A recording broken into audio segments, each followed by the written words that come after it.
ओम अज्ञानतिमिरन्धस्य ज्ञानाञ्जनशलाखया चक्षुरुन्मीलितं येन तस्मै श्रीगुरुवे नमः। नमो ओम विष्णुपदाय कृष्णप्रेष्ठाय भूतले श्रीमते भक्तिवेदांत स्वामिनिति नामिने। नमस्ते सरस्वती देवे गौरवाणी प्रचारिणे निर्विशेष शून्यवादी पाश्चात्य देशतारिणे। जय श्री कृष्ण चैतन्य प्रभु नित्यानंद श्री अद्वैत गदाधर श्रीवासदि गौर भक्त वृंद। हरे कृष्णा कृष्ण कृष्ण हरे हरे, हरे राम राम राम हरे हरे। हरे कृष्ण। तो हिरण्यकशिपु के आदेश पर जो असुरगण थे, वहां पर जो हिरण्यकशिपु के सेवक थे, राक्षस गण थे, जिनके बड़े भयानक मुख थे, लाल आंखें थी, इन्होंने अपने त्रिशूलों के द्वारा प्रहलाद महाराज के जो बड़े ही कोमल अंग थे, उनके ऊपर आक्रमण प्रारंभ कर दिया और जोर जोर से चिल्ला रहे हैं, मारो इसको, काट डालो, इसके सारे हिस्सों को तोड़ डालो। तो भागवत में बताया है कि क्या इन राक्षसों का, इन असुरों का, जो ये अपने अस्त्र शस्त्रों के द्वारा जिन्होंने प्रहलाद महाराज के ऊपर आक्रमण किया, क्या प्रहलाद महाराज के ऊपर कुछ फर्क पड़ा? प्रहलाद महाराज वहां पर बैठ गए और उन्होंने केवल भगवान के ऊपर ध्यान लगाया। तो भागवत में कहा है,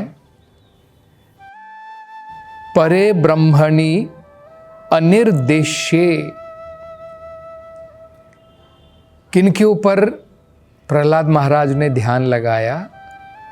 परे ब्रह्मणि, ब्रह्मण के ऊपर, परम ब्रह्मण के ऊपर। और वो परम ब्रह्मण क्या है? अनिर्देश्ये। वो हमारी आँखों के द्वारा, हमारी इंद्रियों के द्वारा, वो उनको कोई देख नहीं सकता है। इन भौतिक कानों के द्वारा उनको कोई सुन नहीं सकता है। इन भौतिक हाथों के द्वारा हम उनको छू नहीं सकते हैं। तो उसको कहते हैं अनिर्देश्यो, जो हमारी इंद्रियों के द्वारा न स्पर्श किए जा सकते हैं, न उनको हम देख सकते हैं। भगवती अखिलात्मनि, भगवान जो है अखिलात्मनि, वो सबके हृदय में परमात्मा के रूप में है। अखिल मतलब सबके, आत्मनि वो सबकी आत्मा है, सबकी आत्माओं के भी आत्मा है, मतलब वो परमात्मा है। युक्त आत्मनि, क्योंकि उनके ऊपर प्रहलाद ने ध्यान लगाया था। अफला आसन, इन सभी असुरों ने जो भी प्रयास किया, अफला, उसका कोई फल नहीं निकला, वो सफल नहीं हो सके। उनके अस्त्रों ने कुछ काम नहीं किया, उनके शस्त्रों ने कुछ कार्य नहीं किया। अफल। और क्या उदाहरण दिया है? अपुण्ययस्येव सत्क्रियाः। ठीक उसी प्रकार से, जिस प्रकार से अगर पापी व्यक्ति, अपुण्य मतलब जिसने पुण्य कर्म नहीं किए हैं, जिसने पाप कर्म किए हैं, पापी व्यक्ति अगर अच्छे कार्य करता है, कुछ चैरिटी करता है, दान देता है, यज्ञ करवाता है, सत्क्रिया करता है, उसका कोई फल नहीं मिलता है। एक पापी व्यक्ति अगर यज्ञ करवाता है, एक पापी व्यक्ति दान देता है, तो उसको पुण्य कर्म का फल नहीं मिलता है। ठीक इसी प्रकार से इन असुरों के, इन्होंने जो भी अस्त्र शस्त्रों का प्रयोग किया उसका कोई फल नहीं निकला। मतलब प्रहलाद महाराज के ऊपर कोई असर नहीं पड़ा। और बड़ी महत्वपूर्ण बात जो यहां पर बताई गई है, भगवान के लिए 3 शब्दों का प्रयोग किया गया है जिनके ऊपर प्रहलाद महाराज ध्यान लगा रहे हैं। उन भगवान के लिए 3 बड़े महत्वपूर्ण शब्दों का प्रयोग किया है। एक है परे ब्रह्मणि, दूसरा है अनिर्देश्य और तीसरा है अखिलात्मनि। भगवान जो है वो भौतिक चीजों से परे हैं। क्योंकि कोई प्रश्न पूछ सकता है कि भाई ये प्रहलाद जो है भगवान विष्णु के ऊपर ध्यान लगा रहा है, तो भगवान विष्णु वहां पर होंगे? अगर वो भगवान विष्णु के ऊपर ध्यान लगा रहा है, और भगवान क्या है? अखिल आत्मा, सबके हृदय में भगवान विराजमान है। तो क्या जब वो प्रहलाद को मार रहे हैं, प्रहलाद के हृदय के ऊपर भी अपने त्रिशूलों से मार रहे हैं, तो क्या वो भगवान के ऊपर भी प्रहार कर रहे हैं? तो इसलिए तो कहा है अनिर्देशी और परे ब्रह्मणि। भगवान जो है इन भौतिक चीजों से परे हैं, परे ब्रह्मणि, परम है भगवान। और हमारी इंद्रियों से भी परे हैं। तो ऐसा नहीं है कि असुरों के भाले मारने से भगवान को घात पहुंच रहा है। वो भगवान को स्पर्श नहीं कर सकते हैं। इन भौतिक शस्त्रों के द्वारा, भौतिक इंद्रियों के द्वारा हम ना भगवान को देख सकते हैं, ना उनको स्पर्श कर सकते हैं। और आचार्यगण उदाहरण देते हैं, गोविंद परिरंभिता, क्योंकि भगवान गोविंद के ऊपर प्रहलाद महाराज पूर्ण रूप से अपने मन से, अपना पूरा मन भगवान के ऊपर लगाया हुआ है। तो ठीक उस प्रकार से, जिस प्रकार से एक छोटा बच्चा जो अपने माता पिता की गोद में है, या तो अपने पिता की गोद में है या अपनी मां की गोद में है, वो माता और पिता के द्वारा पूर्ण तरीके से सुरक्षा उनको प्रदान की जाती है। मां अपने पुत्र को जो उसकी गोद में है, ये मां का कार्य है उसको सुरक्षा देना। ठीक इसी प्रकार से भक्त जो पूर्ण रूप से भगवान के ऊपर निर्भर है, उसे कुछ करने की जरूरत नहीं है। भगवान स्वयं अपने ऐसे श्रेष्ठ भक्त को रक्षा प्रदान करते हैं। तो इसलिए बहुत कुछ करने के बाद भी ये असुर विफल रहे। आगे बताया हिरण्यकशिपु ने फिर क्या किया। अलग अलग प्रकार के तरीके उसने अपनाए प्रहलाद महाराज का वध करने के लिए। क्या क्या तरीके अपनाए? दिग्गजई, दिग्गजई मतलब बड़े बड़े विशाल हाथी। दिक मतलब विशाल, गजई ही विशाल हाथी, उनके पांव के नीचे कुचलने का प्रयास किया गया प्रहलाद महाराज को। दूसरा, दंड शुका इंद्रई ही, इस हिरण्यकशिपु के बहुत सारे जहरीले सांप थे। इन सब जहरीले सांपों के द्वारा, विष के द्वारा उसे डसा गया प्रहलाद महाराज को।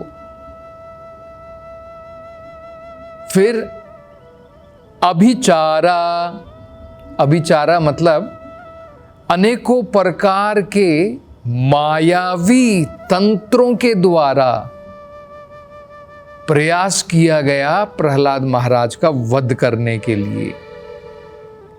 अवपातनैहि, बड़े बड़े शिखरों से, पातनैहि मतलब ऊपर से गिराया गया। प्रहलाद महाराज को ऊंचे ऊंचे शिखरों पर ले जाया गया, वहां से धक्का दे दिया गया। फिर माया भी, अनेकों प्रकार की मायावी चालों के द्वारा प्रहलाद महाराज का वध करने का प्रयास किया गया। सन्निरोधैहि, प्रहलाद महाराज को जेल के अंदर में डाल दिया गया कि वहां पर सड़ करके मर जाएगा। अभोजनैहि, जेल में डालने के बाद में उसे भोजन भी नहीं दिया गया। अभोजनैहि, भूखा प्यासा उसे जो है वहां पर रखा गया। फिर गर्दानैहि, उसके मुख के अंदर में विष डाला गया। गर्दानैहि विष। हिमवायु अग्नि सलिलैहि, और बहुत ही ठंडी जगह पर, जैसे हिम होती, जहां पर व्यक्ति अगर खड़ा हो जाए तो बर्फ बन जाएगा, ऐसी ऐसी भयानक परिस्थितियों में उसे रखा गया। मतलब जहां पर टेम्परेचर बहुत कम है, जहां पर अगर कुछ भी वस्तु को आप रखेंगे तो वो बर्फ बन जाता है, तो ऐसी जगह पर रखा गया। तेज वायु के द्वारा जो है उसे मारने का प्रयास किया गया। अग्नि में जला करके उसे मारने का प्रयास किया गया। सलिलैहि, पानी में डुबो करके उसको मारने का प्रयास किया गया। फिर पर्वत आक्रमणैहि, बड़े बड़े पत्थर लेकर के, पर्वतों के जो बड़े बड़े पत्थर होते हैं, आक्रमणैहि, उनको लेकर के प्रहलाद महाराज के ऊपर फेंका गया। लेकिन फिर भी इतने सारे अलग अलग प्रकार के उपाय, तरीके प्रहलाद महाराज को मारने के लिए, उनका वध करने के लिए हिरण्यकशिपु ने लगाए, लेकिन फिर भी वो प्रहलाद महाराज का कुछ नहीं बिगाड़ पाए। ये सब देखने के बाद में जब हिरण्यकशिपु ने देखा कि उसने पहले अपने सेवकों के द्वारा,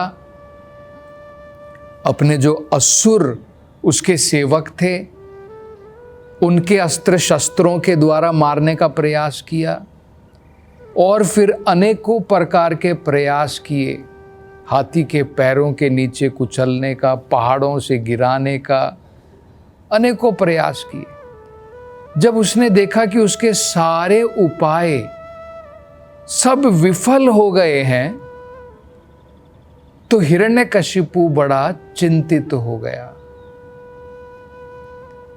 बहुत ही चिंतित हो गया और भयभीत हो गया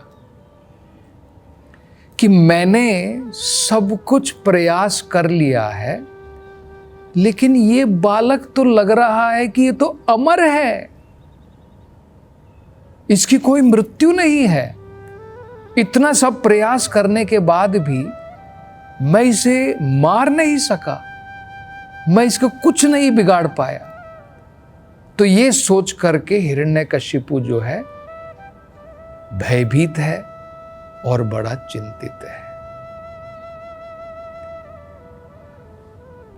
तो इसके जो गुरु के जो सेवक थे, षंडा और अमरका, षंडा और अमरका अब हिरण्यकशिपु से कहते हैं, हे महाराज, आपको चिंता करने की क्या जरूरत है? आपको इस बालक से भयभीत होने की क्या जरूरत है?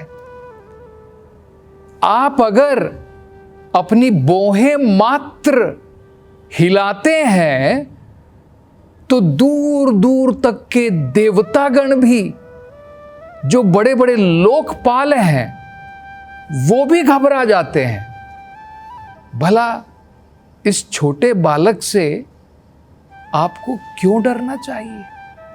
इस छोटे बालक के कारण आपको क्यों चिंतित होना चाहिए? इसके अच्छे गुण भी हो सकते हैं, बुरे गुण भी हो सकते हैं, लेकिन आखिरकार ये है क्या? ये तो एक छोटा सा बालक तो है। तो एक छोटा सा बालक होने के कारण इसमें कुछ भी गुण हो, इसकी कोई वैल्यू नहीं है। इसके अंदर में जो भी गुण है, अवगुण है, बालक है, उसकी तो कोई वैल्यू नहीं है। इसलिए महाराज, आपको तो कोई चिंता करने की जरूरत नहीं है, आप निश्चिंत रहिए। तो और आगे इस कथा में चर्चा अगली कथा में करेंगे। हरे कृष्णा।